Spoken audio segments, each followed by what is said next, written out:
साथियों नमस्कार। आप देख रहे हैं कि बिंदु सपा न्यूज़ नेटवर्क। साथियों पहुंचे हैं करनाल कलब में और आप देख सकते हैं यहाँ पे सेमिनार का आयोजन किया जा रहा है। सेमिनार का आयोजन का जो विषय है कि जो युवा विदेश जा रहे हैं और हम बात करें तो रोज़ाना 5 युवा जो है वो इस देश के हादसे का शिकार हो जाते हैं, मर जाते हैं। उनको कैसे बचाया जाए, ये उद्देश्य इस सेमिनार का रखा गया है और इसके आयोजक हैं KAD इमिग्रेशन सर्विसेज और इसके जो MD हैं, इसके MD हैं अरविंद कादियान जी। वो पत्रकारों से बातचीत करेंगे, पत्रकारों को जानकारी देंगे कि किस तरह जो है बचा जाए इन हादसों से और किन लोगों से आप मिलें, कहाँ से आप स्टडी वीज़े की बात करें या अदर्स की बात करें, किन लोगों के आप संपर्क में आएँ और अपने जो बच्चे हैं उनकी सुरक्षा करें, सहयोग करें उनका।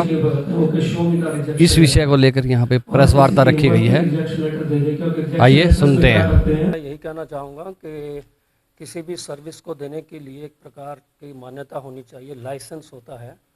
और वही मैं दोबारा दोहराना चाहूँगा, जैसे एक डॉक्टर को प्रैक्टिस करने के लिए मेडिकल काउंसिल ऑफ इंडिया के द्वारा लाइसेंस चाहिए, एक लॉयर को प्रैक्टिस करने के लिए बार काउंसिल ऑफ इंडिया का चाहिए। इसी प्रकार किसी भी कंट्री की इमिग्रेशन सर्विसेज कोई भी व्यक्ति विशेष या एजेंसी देती है तो उसको उस कंट्री विशेष के द्वारा मान्यता प्राप्त रेगुलेटरी बॉडी से लाइसेंस होना चाहिए, ना कि लोकल लाइसेंस है। ये विडम्बना है कि हमारे प्रशासन को भी ये नहीं पता और इस प्रकार से लचीलेपन के कारण आम जनमानस बहुत परेशान है। सर, जैसा कि आपने जो बाहर जा रहे हैं, कनाडा में जो जाते हैं, उनके लिए ये कहा है कि किसी भी तरीके से जो है लोग जो है जाएं तो हम पहले समझ सोच के जाएं। तो ऐसे में आप अपनी संस्था के माध्यम से किस तरीके से उस पर कॉन्फिडेंस है? देखिए, पहली बात तो ये कि हमारी संस्था के माध्यम से हमारी रेगुलेटरी बॉडी और कैनेडियन गवर्नमेंट का हमारे ऊपर कंट्रोल। नंबर 1, कोई भी व्यक्ति को लगता है कि ये आदमी या एजेंसी ठीक नहीं है, मैं अभी वेबसाइट दिखाऊंगा और उस वेबसाइट में लिंक भी बताऊंगा आम पब्लिक को, सो दैट किसी भी एजेंसी किसी भी व्यक्ति से सर्विस लेना चाहें तो जैसे कि कैनेडियन इमिग्रेशन गवर्नमेंट के द्वारा एक Canadian immigration and college of immigration and citizenship Canada CICC, सभी इसको नोट करें जितने भी सुनने वाले हैं और जो बाहर जाने वाले हैं, इस वेबसाइट पे क्लिक करके, चाहे कोई रामलाल है, श्यामलाल है, चाहे मैं भी हूँ, उसका नाम डालिए, क्लिक कीजिए, उसका नाम आता है then is authorise legal council of that government of Canada. Sir, जैसे कि बहुत सारे लोग जाते हैं, सभी अपने अपने संस्थाओं के माध्यम से ये कहते हैं कि ये हमारा जो है वो बिल्कुल सही है, ठीक है ना, लेकिन किस तरीके से विश्वास किया जाए कि आप बिल्कुल उस पर खरे उतरेंगे? और कई बार ऐसा होता है कि बाहर लोग पैसा ले लेते हैं, एजेंसी पैसा ले लेती है, उसके पैसा लेने के बाद में 10-15 लाख रुपए ले लिए, ज़्यादा भी ले लिया जाता है, लेकिन उसके बाद में वो इग्नोर होकर के वहाँ से 6 महीने के बाद में वो वापस आ जाते हैं। ऐसे में आप अपनी तरफ से किस तरीके से कॉन्फिडेंस दिलाएंगे?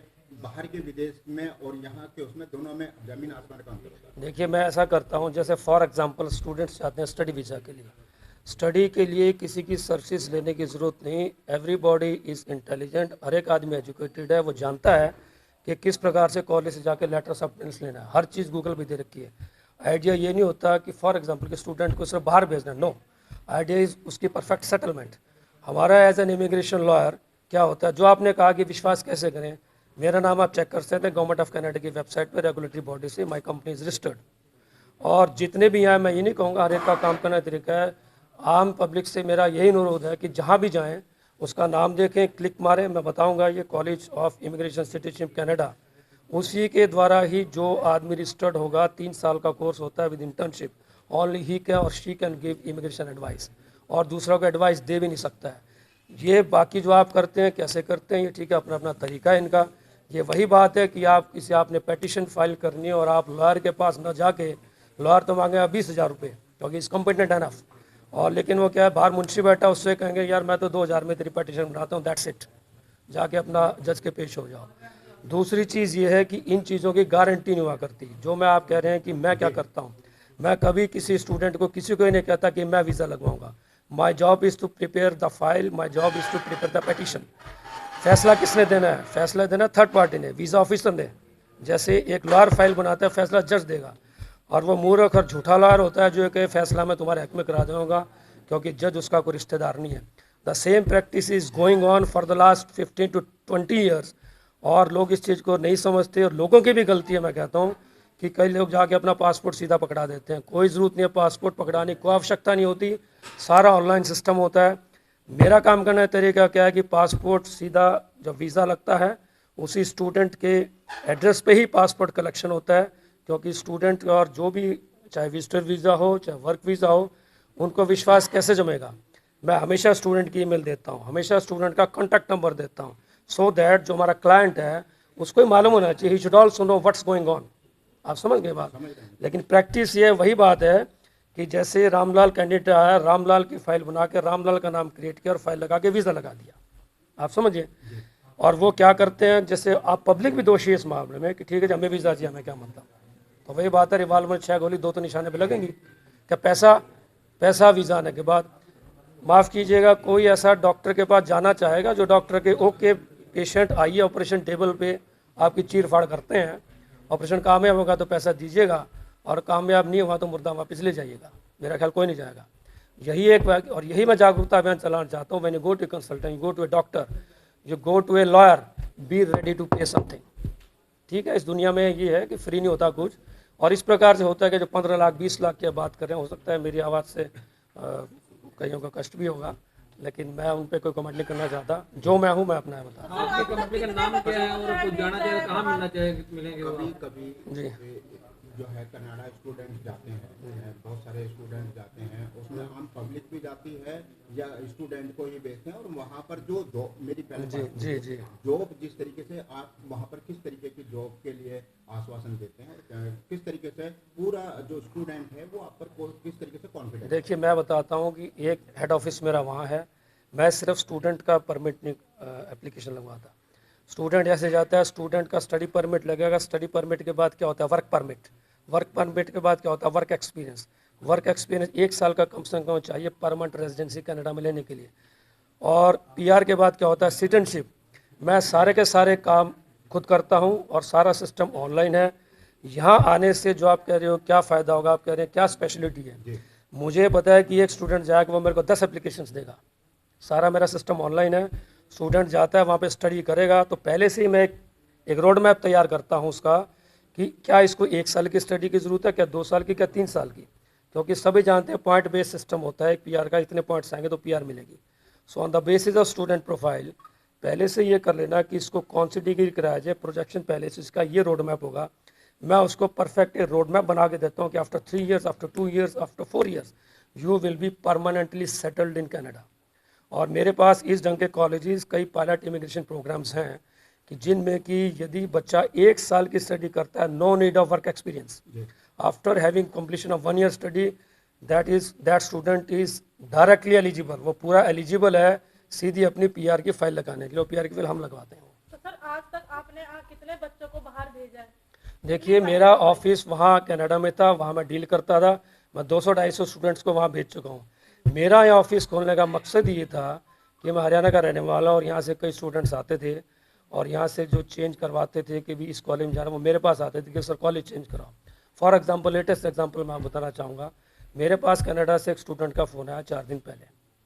वो कहता है जी मेरा गैप था 4 साल का और मेरे डिग्री नकली बनवाई किसी ने 84% लगा के, डिग्री नकली बन गई, शॉर्ट लग गया, 10 डिग्री 10 में से 2 का तुक्का लगता ही है, एवरीबॉडी नोस। मैथमेटिक्स की थोड़ी है, प्रोबेबिलिटी की। रिवॉल्वर किसी को चला नहीं आता, 2 तो निशाने मार देगा, 4 फालतू जाएंगे। अब जिस बच्चे ने बीबीए नहीं की, नकली डिग्री नकली सर्टिफिकेट, उसे एमबीए में एडमिशन दिलवा दिया, उसका मेरे पास फ़ोन आता है कि सर मुझे यहाँ से निकालो, मुझे कुछ समझ नहीं आ रहा। मैं कहता हूँ इमीडिएटली इंस्टीट्यूशन चेंज करो, इंस्टीट्यूशन चेंज करने से होगा, नहीं तो यहाँ तो आप अपनी डिग्री पूरी नहीं कर पाओगे, और डिग्री पूरी नहीं होगी तो आपको वर्क परमिट नहीं मिलेगा, वर्क परमिट नहीं मिलेगा तो पीआर नहीं मिलेगा, आपको डिपोर्ट होना पड़ेगा। आप समझ गए। तो इस ढंग से जब मैं देखता था, मेरा मकसद तो मुझे यहाँ ऑफिस मुझे लास्ट ईयर मैंने खोला है और यहाँ भी अच्छा रिस्पॉन्स मिल रहा है। आपसे एक बात बताएं कि आपने अभी कुछ बताया कि आप अलग अलग तरह के जो वीज़ा लगवाते हैं जी, तो उसके अंदर कोई खास स्पेशलिटी आपकी?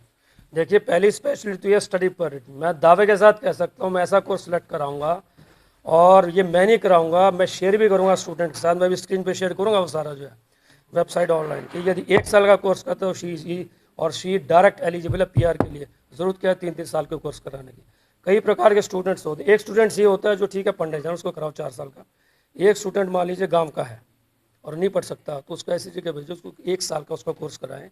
उसे वर्क एक्सपीरियंस जरूरत नहीं है, सिर्फ आप जिस दिन आपने जॉब शुरू की next day you are eligible for PR, number 1। और दूसरी चीज़ ये है कि मेरा कैनेडियन इंस्टीट्यूशन से, फाइनेंशियल इंस्टीट्यूशन से टाई अप है वहाँ का, और within 48 hours loan sanction, yes और नो, बिना कोलेटरल सिक्योरिटी, बिना किसी गवाह के, लेकिन बिना किसी गारंटर के, लेकिन उसमें कंडीशन एक है कि लड़के के या लड़की के परसेंटेज 75, 80, 85 हो। तो ये प्रोडक्ट मैं इसलिए लेके आया हूँ कि जैसे गांव के बच्चे पैसा नहीं होता, लेकिन 90, 80%, 85% होते हैं। पेरेंट्स को कोई पैसा देने की जरूरत नहीं, लेकिन ये स्कीम केवल ग्रेजुएशन और पोस्ट ग्रेजुएशन लिए बैचलर्स में मिलेगा। यदि 2 साल है तो 2 साल पहले देखें कंटिन्यू करता है कि नहीं, क्योंकि सिस्टम बहुत ख़राब है। स्टूडेंट जाते हैं तो वो सिर्फ एंट्री मारने के लिए जाते हैं, स्टडी नहीं करते। तो 2 साल स्टडी करते हैं, लास्ट के 2 साल का कैनेडियन डॉलर्स में फ़ीस पे करेगा। और MA के लिए जाता है मास्टर्स में 2 साल के कोर्स के लिए, तो हमें लगता है कि मान लीजिए $20,000 फ़ीस है तो $40,000 फ़ीस होगी 1 साल, 2 साल की। 4 साल की डिग्री करता है, उसके बाद 2 साल का लोन मिलेगा। मास्टर्स भी करता है 4 साल का हो गया, $20,000 हो गया, $80,000 हो गया। लिविंग एक्सपेंसेस का भी लोन होता है, $1,00,000 तक मैक्सिमम लोन हो सकता है। $1,00,000 is equivalent to 60 lakh, 60 lakh. आम आदमी के लिए बहुत मुश्किल है, लेकिन हम ऐसा कोर्स सेलेक्ट करवाते हैं कि उस कोर्स के अकॉर्डिंग, जैसे मान लीजिए कंप्यूटर का कोर्स है, हमें पता है कि कंप्यूटर का कोर्स रिसेशन फ्री फील्ड है, 6 महीने बाद उसको नौकरी मिलेगी डेफिनेटली। जब $70,000 का पैकेज मिलेगा तो 2 साल में, 3 साल में $1,00,000 वो पार मारेगा loan. This is the benefit. साथियों, अभी आपने सुना अरविंद कादियान जी को, MD हैं KD के। साथियों, KBN 365 नेटवर्क को लाइक करें, सब्सक्राइब करें, शेयर करें। साथी चमन लाल के साथ मैं धर्म सिंह।